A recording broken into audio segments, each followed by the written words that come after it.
Ipinapaalala po sa atin ni Apostle Paul sa kanya pong sulat sa mga Christians sa Book of Romans chapter 12 verse 11, "Never be lacking in zeal, but keep your spiritual fervor serving the Lord." Sa araw pong ito, pag-uusapan po natin ang the cost of total commitment. Sa panahon po natin ngayon, maraming ayaw mag-commit sa Lord at sa kanyang gawain. Bakit? Kasi alam nilang malaki ang kakailanganin nito sa kanila. Pagod, hirap, sakripisyo. Ngunit lagi sana nating tatandaan ang nakasulat po sa Book of Romans chapter 8 verse 18. "I consider that our present sufferings are not worth comparing with the glory that will be revealed in us."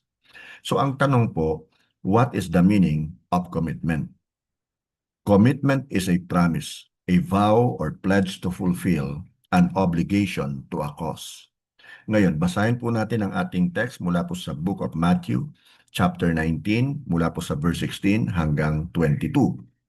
Just then, a man came up to Jesus and asked, "Teacher, what good thing must I do to get eternal life?"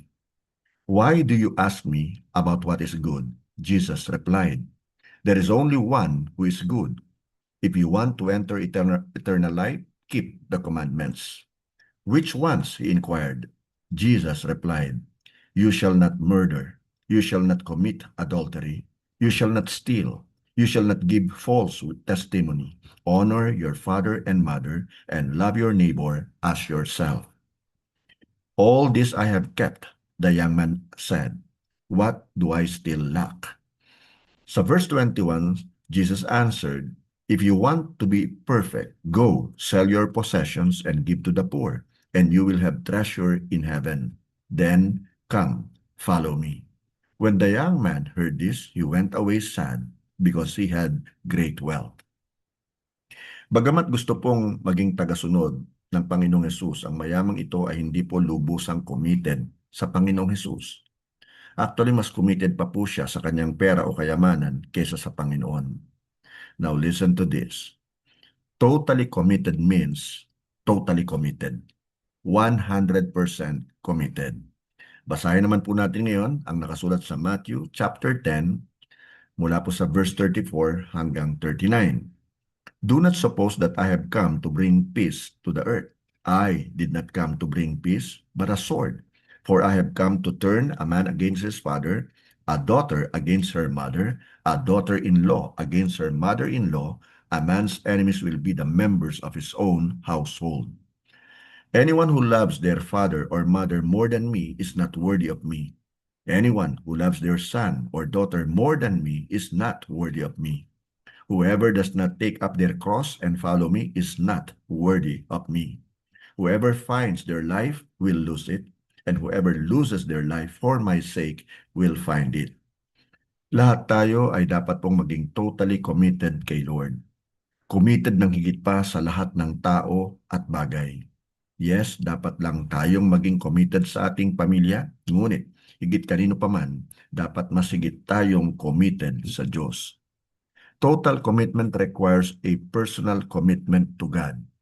Doon po sa Book of Deuteronomy chapter 24 verse 16, it is written, "Parents are not to be put to death for their children, nor children put to death for their parents. Each will die for their own sin." Ano po ang ibig sabihin nito? Hindi mo pwedeng ipasa o isisi sa ibang tao ang pagkukulang o kasalanan mo. Ikaw ang personal na mananagot sa mga pagkakamali mo. Ang sabi po ni Prophet Job sa Book of Job chapter 19 verse 4, "If it is true that I have gone astray, my error remains my concern alone." Alam po ni Job na hindi niya magagawang isisi ang kanyang kasalanan sa iba. Alam niya na siya ang responsible at accountable sa kanyang actions.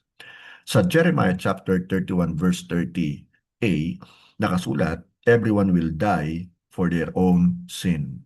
At sa Ezekiel 18:20 naman, nakasulat po, "The one who sins is the one who will die. The child will not share the guilt of the parent, nor will the parent share the guilt of the child. The righteousness of the righteous will be credited to them, and the wickedness of the wicked will be charged against them." Ngayon, Sa pagpapatuloy po ng ating pag-aaral, makikita po natin ang ilang excuses people make for their lack of commitment to God. Number one, personal incompetence. Ito ang excuse na ginawa po ni Moses sa Book of Exodus chapter 3 verse 11. Ang sabi po rito, but Moses said to God, who am I that I should go to Pharaoh and bring the Israelites out of Egypt?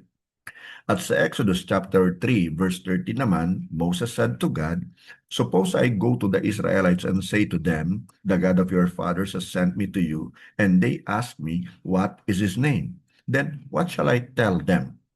Doon po sa Exodus chapter 4 verse 10 naman, nakasulat, Moses said to the Lord, pardon your servant, Lord.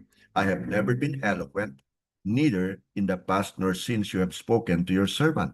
I am slow of speech and tongue. Ang tanong, ito rin ba ang mga excuses mo? Actually, ganito rin po yung excuse ni Jeremiah, the prophet. Mababasa po natin sa Book of Jeremiah, chapter 1, verses 6 and 7. Alas, sovereign Lord, I said, I do not know how to speak. I am too young.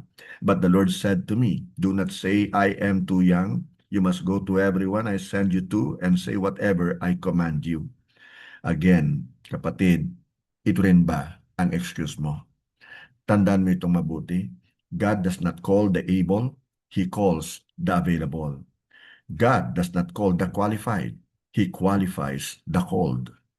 Now, point number 2, low social standing. Pakinggan po natin ang sagot ni Gideon nang tawagin siya ng Diyos sa Book of Judges, chapter 6, verse 15. Pardon me, my Lord, Gideon replied, but how can I save Israel? My clan is the weakest in Manasseh, and I am the least in my family. Tanong, tumatang ka bang mag-commit sa Diyos dahil mahirap ka lang? Tumatang ka bang mag-commit dahil hindi ka tapos ng pag-aaral? Point number 3, hardness of the master. Doon po sa Book of Matthew chapter 25, verses 24 and 25, nakasulat po, then the man who had received 1 bag of gold came. Master, he said, I knew that you are a hard man, harvesting where you have not sown and gathering where you have not scattered seed. So I was afraid and went out and hid your gold in the ground. See, here is what belongs to you. Isipin mong mabuti ang maaaring gawin sa iyo ng Panginoon kapag hindi ka totally committed sa Kanya. Now sa point number 4, pressure of the world, business or work and family matters. Basahin po natin ang Book of Luke, chapter 14, verse 18 hanggang 20. But they all alike began to make excuses. The first said, I have just bought a field and I must go and see it. Please excuse me. Another said, I have just bought 5 yoke of oxen and I am on my way to try them out. Please excuse me. Still another said, I just got married so I cannot come. Marami po ang hindi makapag-commit sa Panginoon dahil masyado po silang committed sa kanilang trabaho, business, sa pagkita ng pera o dahil sa kanila pong pamilya. Ang tanong, sino ba ang talagang mas mahalaga para sa iyo? So, we are to be committed to one, we are to be totally committed to God. Sa Matthew chapter 22 verses 37 and 38, Jesus replied, love the Lord your God with all your heart and with all your soul and with all your mind. This is the first and greatest commandment. So ang ibig sabihin po nito, we are to love God with every cell of our being. Dapat totally committed po tayo sa Kanya. Ikalawa, we are to be committed to our local church. Basahin naman natin ang nakasulat sa Hebrews chapter 10 verse 25. And let us not neglect our meeting together as some people do, but encourage one another, especially now that the day of His return is drawing near. Number 3, we are to be committed to each other. Sa 1 Peter chapter 4 verse 8, it is written, above all, love each other deeply because love covers a multitude of sins. At sa Matthew chapter 22 verse 39 naman, yung second part, love your neighbor as yourself. Number 4, we are to be committed to winning souls. Proverbs 11:30b sa New King James Version, nakasulat po, and he who wins souls is wise. So bakit hindi tayo mag-commit, mag-share at mag-akin ng kaluluwa na mapapatanggap natin sa Panginoon? Bakit hindi tayo mag-commit sa pinag-uutos sa atin ni Jesus sa Matthew chapter 28 verses 19 and 20, kung saan sinabi niya, "Therefore go and make disciples of all nations, baptizing them in the name of the Father and of the Son and of the Holy Spirit, and teaching them to obey everything I have commanded you. And surely I am with you always to the very end of the age." Now, bago po tayo magtapos, tanungin mo ang iyong sarili.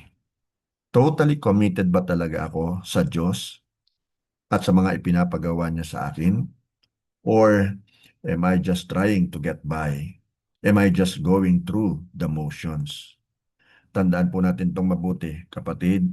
God does not want our second best. He wants only our best. He wants our 100%. Nawa po may naunawaan tayo sa atin pong ginawang pag-aaral. God bless us all, and to God be all the glory. Amen.